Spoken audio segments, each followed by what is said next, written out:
ağrısız əməliyyat varmı? Bu da daha çox marketinq xarakterli bir ifadələrdir. İstənilən əməliyyat müdaxilədir. Götürək deyək ki, bavasil əməliyyatını.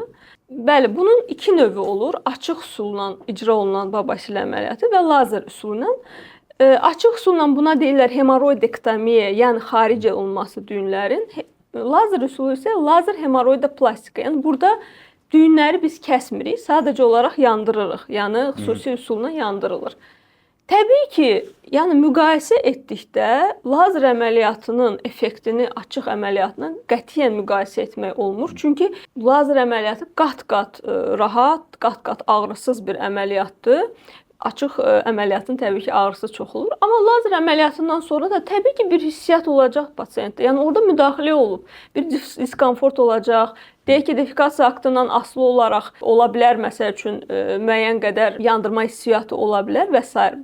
Təbii ki, əməliyyatdırsa və yaxud da bəzən deyilir qansız. Qansız əməliyyat necə ola bilər?